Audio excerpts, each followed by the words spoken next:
Bismillahirrahmanirrahim. Assalamualaikum warahmatullahi wabarakatuh.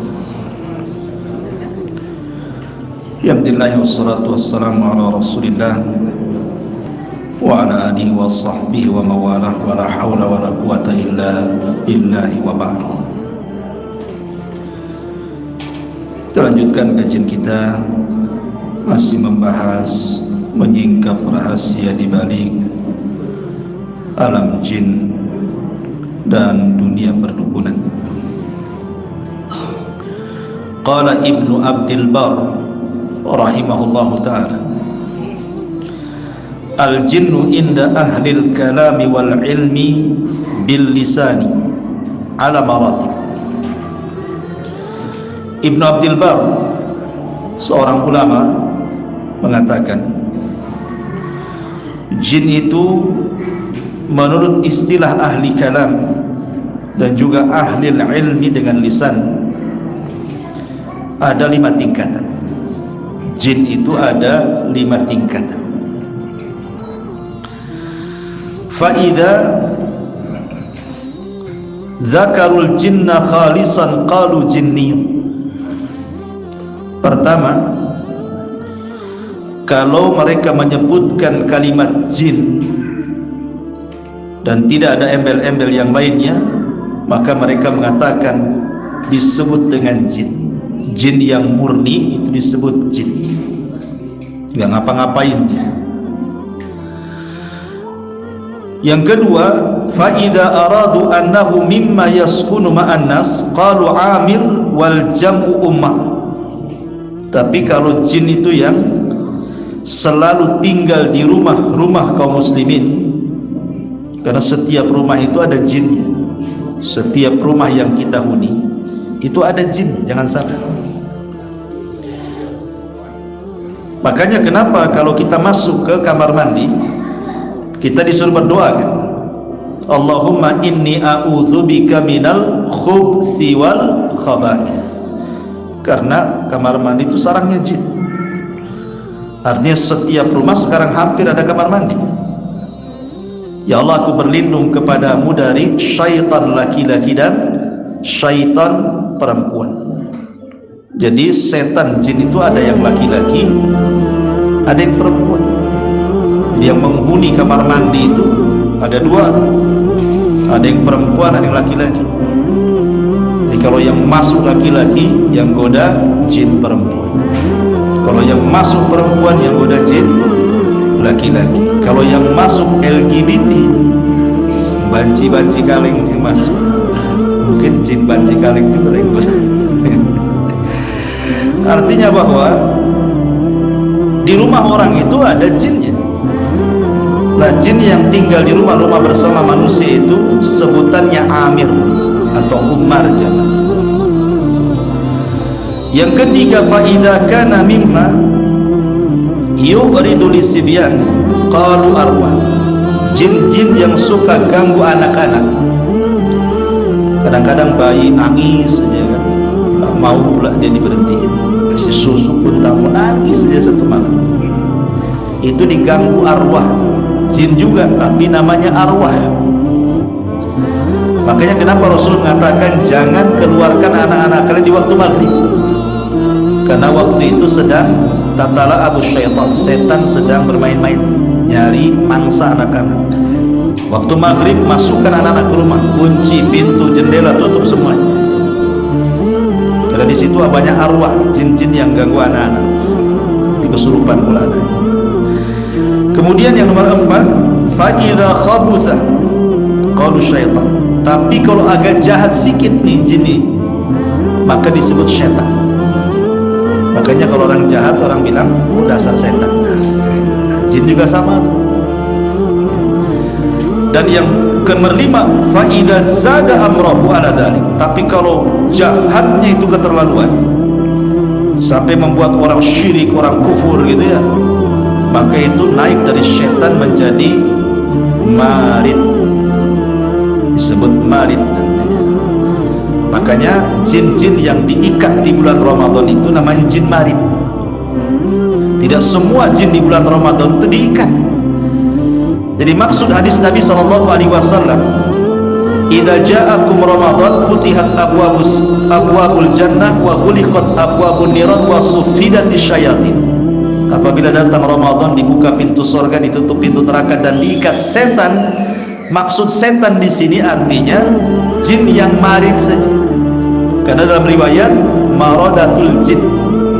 Jadi yang diikat itu jin-jin yang paling jahat, jin yang suka goda sampai tingkat kufur syirik, itu yang diikat. Artinya jin-jin selain jin marin, setan yang masih gentayangan. Jadi yang jahat saja yang diikat itu.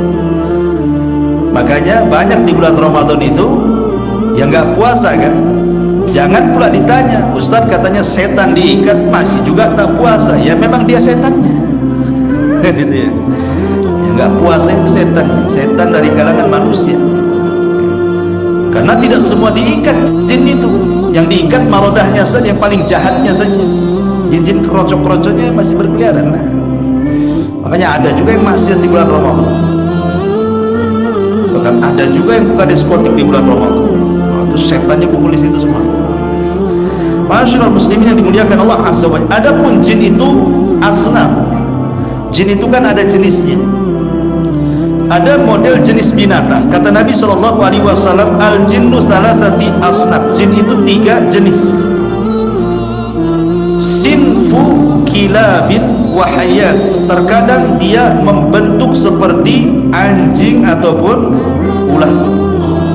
Terkadang jin itu membentuk ular atau anjing. Artinya kalau Anda bermimpi, dalam mimpinya kok berjumpa dengan anjing atau ketemu ular, itu simbol-simbol jin. Berarti mimpi itu dari setan. Anda sedang disihir orang, atau jin sedang ganggu kita. Kalau mimpi ketemu anjing, apalagi anjing hitam, kata Rasul, anjing hitam itu dari setan. Bukan berarti setiap ketemu anjing hitam dia setan, tidak. Umumnya kalau jin menjelma hewan itu pasti memilih anjing warna hitam, itu maksudnya. Jangan pula punya tetangga hitam, ngapain setan dipelihara, enggak gitu. Terganggu lah nih jiwanya orang sebelah ini. Jadi maksudnya kebanyakan jin kalau tersyakul kepada binatang pasti yang dipilih anjing warna hitam gitu. Bukan semua anjing warna hitam setan gitu, enggak. Karena mereka suka yang hitam-hitam, kucing hitam ya. Atau ular, dalam mimpi dalam ular nih.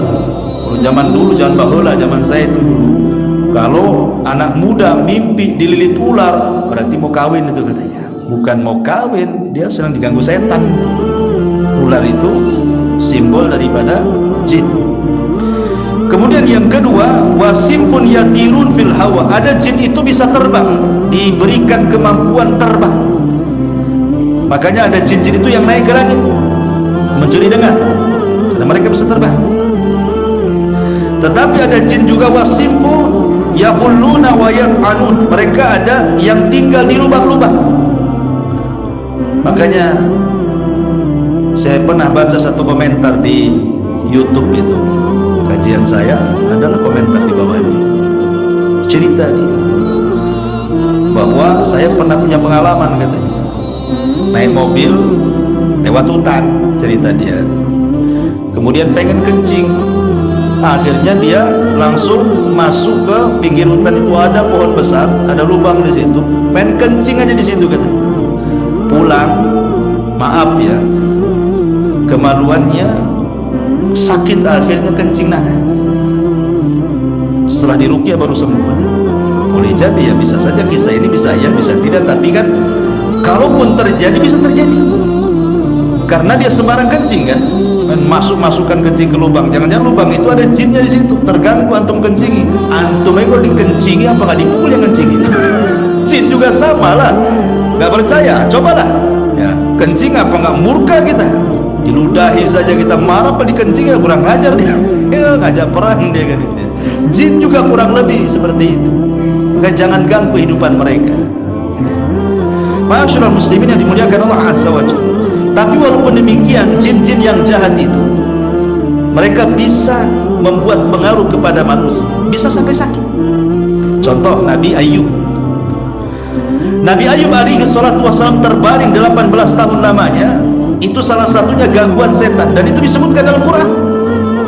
Allah Subhanahu wa taala berfirman dalam surah Shad ayat 41, wadhkur abdana ayyuba idh nada rabbahu inni massaniya syaitanu binasbin wa adab. Sebutkan hamba kami Ayub ketika dia menyeru kepada Rabbnya, dia mengatakan aku sudah disentuh setan binusbin wa adab, dengan nusbin dengan penyakit, wa adab dan dengan siksa. Maksud penyakit di sini penyakit badan, dan maksud siksa itu hartanya ludas, anaknya mati. Karena Nabi Ayub itu kan diuji tiga perkara ini. Bayangkan, hari pertama diuji, semua kebunnya terbakar, semua ternaknya mati. Di zaman itu ukuran kekayaan kebun sama ternak, kalau itu habis miskinnya, dimiskinkan Nabi Ayub.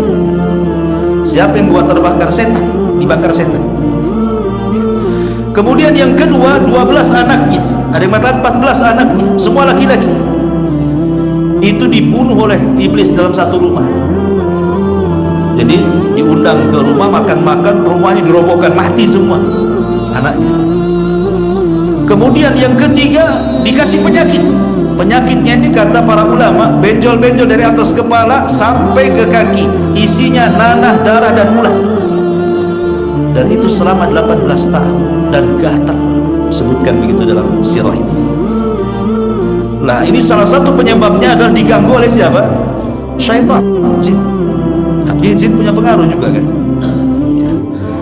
Ataupun hadis Nabi SAW yang mengatakan, ma min mauludin yuladu illa nakhasahu syaitanu fayastahillu sarikhan min nakhsati syaitan illa ibna Maryam wa umma. Setiap bayi yang lahir itu ditusuk lambungnya sama setan. Makanya tidak ada bayi yang lahir kecuali nangis. Tidak ada bayi yang nangis, lahir pasti nangis. Kenapa dia nangis? Coba alasannya. Alasannya karena ditusuk lambung sama setan, tapi tidak menyakiti, maksudnya tidak membahayakan tusukan itu. Setan hanya ingin ngasih tahu aku musuh, udah ditusuk, udah dia nangis. Jadi brojol saja bayi, setan sudah mengatakan kau musuhku, itu maksudnya, sambil ditusuk.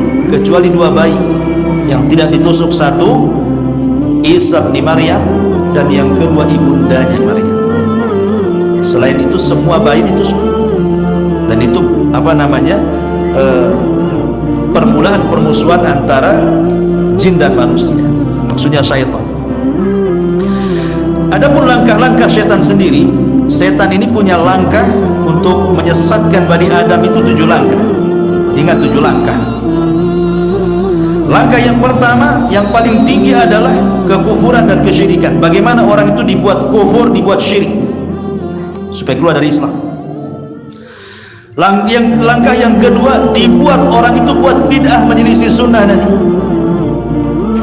Langkah yang ketiga, dijatuhkan kepada al-kabair, dosa-dosa besar, zina, khamr, judi, macam-macam, korupsi.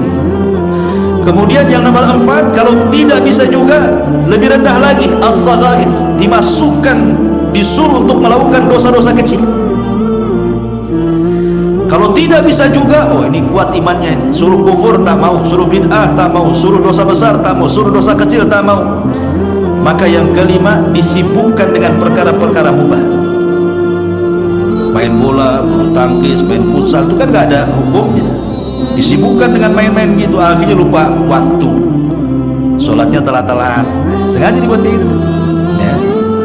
Kalau tidak juga, orang ini tidak bisa ini, main bola pun tak mau, main futsal pun tak mau, main badminton tak mau, bukan tak mau, tak bisa Ustaz, kayak tak ikut gitu.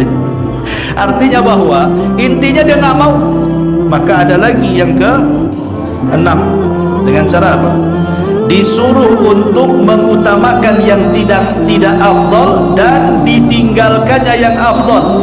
Bagi laki-laki sholat di masjid itu afdol, bagi yang berpendapat sunnah muakkad dalam mazhab Syafi'i.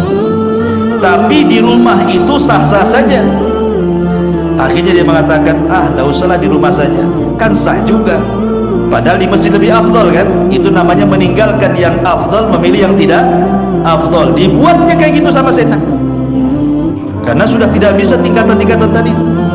Dan yang terakhir, kalau sudah tidak sanggup juga, oh dia rajin ke masjid juga nih orang ini, maka setan akhirnya bekerja sama dengan setan manusia. Siapa? Dukun-dukun, paranormal, tukang sihir, bekerja sama, ya, berbisnis dengan manusia, sama-sama menyesatkan. Dibuatnya dukun-dukun suruh praktek, bilang saja kun, kamu bisa mengobati semua penyakit, kamu bisa meramal semua ramalan, kamu bisa mengabulkan cita-cita manusia, bilang kayak gitu. Makanya orang datang ke dukun itu, dukun tidak akan pernah ngomong tidak bisa. Semua dukun paling bisa. Bisa Pak Dukun? Bisa. Penyakitnya parah? Bisa. Nggak ada bilang nggak bisa. Kalau dokter beda,